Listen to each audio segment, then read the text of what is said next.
स्वागत है आप सभी का आज का भारत में। मैं हूं आपके साथ शिवशंकर उपाध्याय। जब से फिल्म द केरल स्टोरी सिनेमाघरों में आई है, इसको लेकर बवाल थमने का नाम नहीं ले रहा है।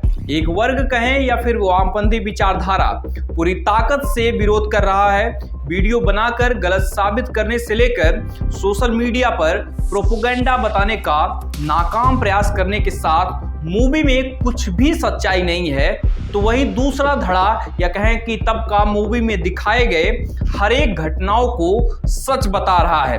राइट लेफ्ट की इस लड़ाई में मूवी को लेकर हर एक व्यक्ति की दिलचस्पी बढ़ा दी है। विवाद इतना बढ़ गया है कि कुछ राज्यों ने इसे बैन कर दिया, तो वहीं कुछ राज्यों ने टैक्स फ्री।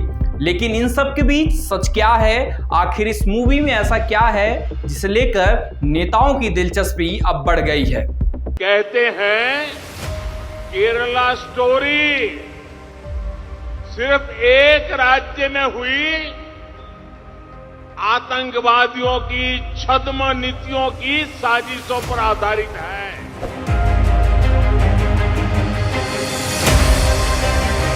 देश के प्रधानमंत्री जो है वो बहुत बड़े एक्टर हैं।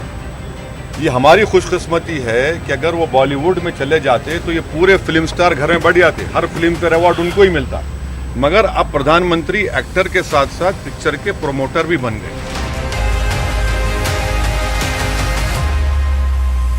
अब तक केरल स्टोरी जैसे राज्य में क्या हुआ और फिल्म आने के बाद से ही सियासी भूचाल इतना क्यों बढ़ गया है? पीएफआई या फिर आईएसआईएस, लव जिहाद, आखिर इन सब का क्या कनेक्शन है और केरल ही इन सब का सबसे बड़ा टारगेट क्यों है?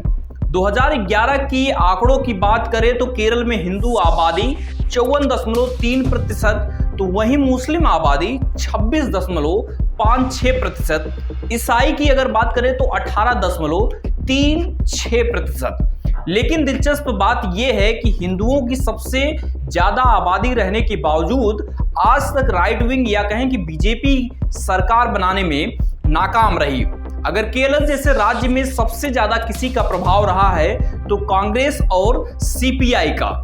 2014 की बात करें या फिर 2019 की, देश में सबसे ज्यादा जब मोदी मैजिक चला तब भी केरल में बीजेपी या सहयोगी दलों ने कुछ खास कमाल नहीं कर पाया। 2019 की बात करें तो कांग्रेस और सहयोगी दलों ने 20 सीटों में से सरकार बनाने से लेकर सरकार गिराने तक लोकल पार्टियों का बड़ा रोल रहता है। साल 2010 की एक घटना जिसमें पीएफआई के एक मेंबर ने टीजे जोसेफ नाम के व्यक्ति का हाथ काट दिया, जिसके बाद काफी बवाल हुआ, जिसके बाद से ही धर्मांतरण के मुद्दे सुर्खियों में आने लगे। स्थानीय जो चर्च हैं उसमें भी ये मुद्दे उठने लगे। निर्देशन में बनी फिल्म का कमाल ये है कि लेफ्ट विंग पूरी कोशिश कर रहा है यह बताने की कि मूवी का सच्चाई से दूर दूर तक कोई लेना देना नहीं है। आंकड़ों को लेकर जो कहानी बताई गई है वह सच नहीं है। वहीं राइट विंग कह रहा है कि धर्मांतरण का खेल काफी लंबे समय से चल रहा है। खुलासा अब हुआ है। समय रहते हुए अगर इसे नहीं रोका गया तो देश बर्बाद तबाह हो जाएगा। यही बड़ी वजह रही कि ईसाइयों के बढ़ते दबाव को देखकर केरला कांग्रेस ने कांग्रेस का हाथ छोड़कर बीजेपी के साथ अलायंस कर लिया। केरल में ताजा हालात ये हैं कि केरल की राजनीति में धर्म, लव जिहाद, आईएसआईएस, धर्म परिवर्तन, घर वापसी ये सब आ चुकी है। यही वजह है कि एक तबका जहां इस फिल्म को सही बता रहा है तो वहीं दूसरा तबका गलत। केरल ट्रेलर आने के बाद से ही विवाद बढ़ गया। उसके बाद वामपंथी संगठनों ने केरल स्टोरी को बैन कराने के लिए पिटीशन भी डाली, लेकिन केरल हाई कोर्ट के जज जस्टिस नागेश, जस्टिस थॉमस ने सभी अर्जियों को खारिज कर दिया।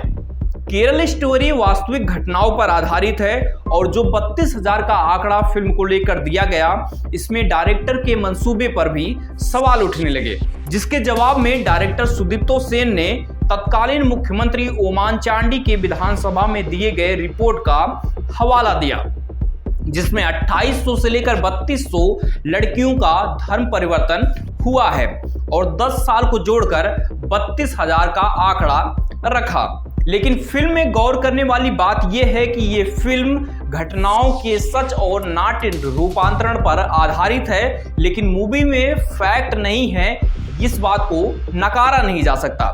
केरल में धर्मांतरण का मुद्दा बहुत पुराना है। इसको लेकर एक समुदाय दूसरे समुदाय पर आरोप लगाते आ रहे हैं, लेकिन मूवी में रियल में जो घटनाएं दिखाई गई हैं, ISIS का लिंक हो या फिर लव जिहाद का, ऐसा नहीं है कि इसके सबूत नहीं हैं, लेकिन नेताओं की एंट्री ने राष्ट्रीय सुरक्षा का मुद्दा हिंदू मुस्लिम में तब्दील कर दिया।